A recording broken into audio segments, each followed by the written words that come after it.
Hi guys, and welcome to an actor's notebook. So I'm gonna make this really fast because I'm actually pretty busy. I know this part was supposed to be part 3 for the MFAs, BFAs, the main difference, and I will get to that.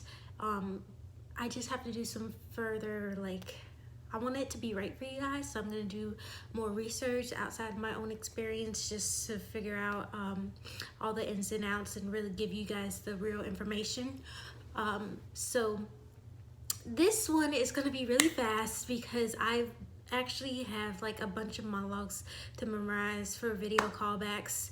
I have a bunch of self-tapes I have to do. I am getting ready to go to New York for this whole like audition meeting kind of weekend. So yeah, I'm really busy. So I just wanted to give you guys like kind of like a part 2 to the self-tape kind of thing for specifically when you have callbacks, because since I've been working on those, I wanted to give you guys a little bit more information. So when you have a self-tape kind of callback where you can't maybe go see them, they want to just see another video with you doing the slides. Of course, they'll send you the slides. It's very good to memorize those. Now, sometimes they'll say you don't have to memorize, in which case it's still better to memorize just to show that you're prepared, to show that you're willing, show that you're invested in this character, invested in this project, and you're willing to put the extra effort in to go ahead and memorize and be ready. Also, you can do so much more when you're memorized. You can really connect with the camera, get that eye contact so that they can feel everything that you're saying.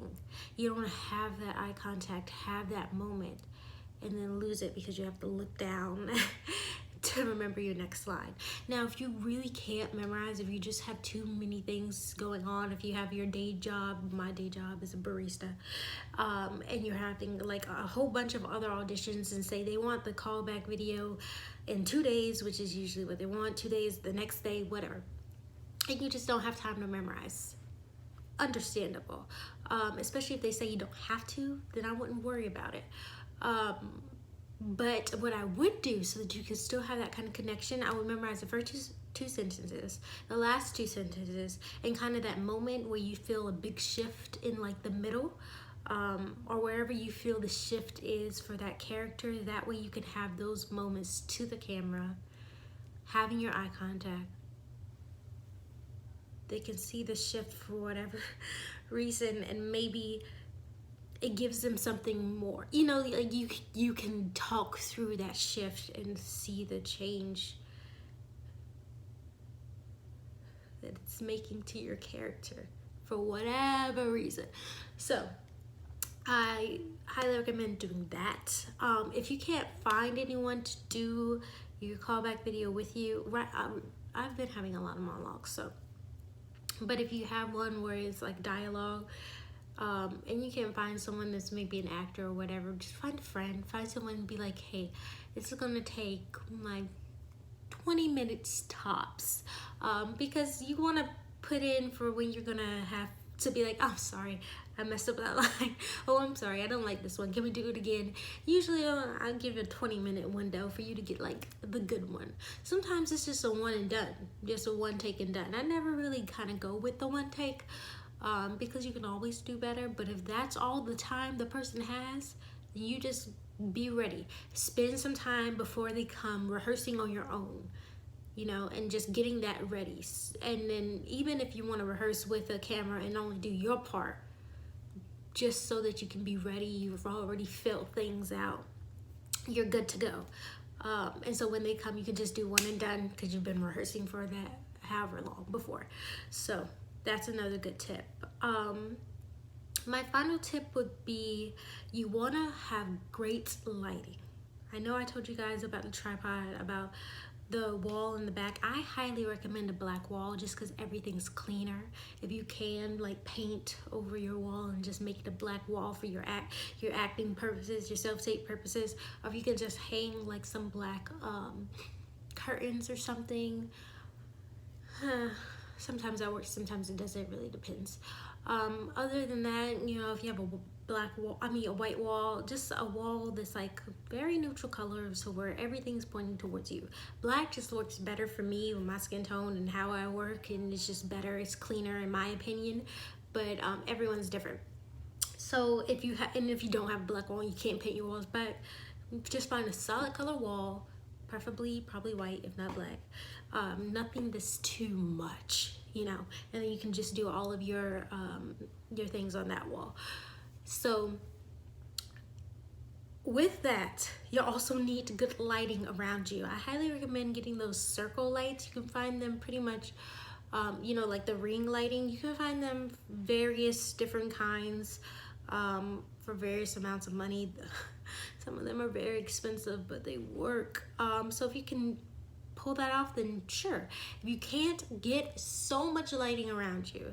If you don't have a space with the wall that has like great lighting, then just put a lot of lamps around you. Try and get as much natural lighting as you can, and trying to get the wall that you're next to, try and make it that by a window so you can get as much like sun on you as you possibly can. Just try that if you can't get the ring lighting. The next best thing would just be lamps and a bunch of natural lighting, which will help you with as well. I can't get sometimes the ring works, sometimes it doesn't. The most expensive ones always work.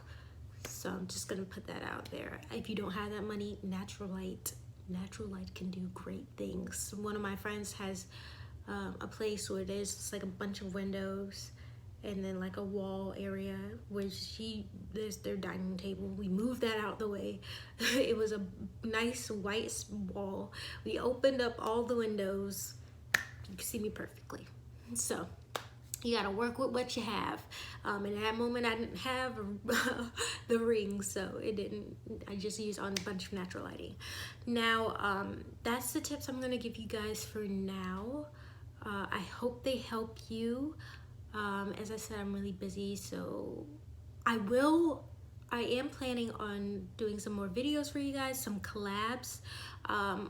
When I'm in New York, I have a friend who's a casting assistant, and I wanted to do maybe a collab with them talking about the other side of the table for you guys. I also may do a collab with one of my musical theater friends who's an equity member. Her process is kind of different than mine, and everything she's gotten from everything that she's done.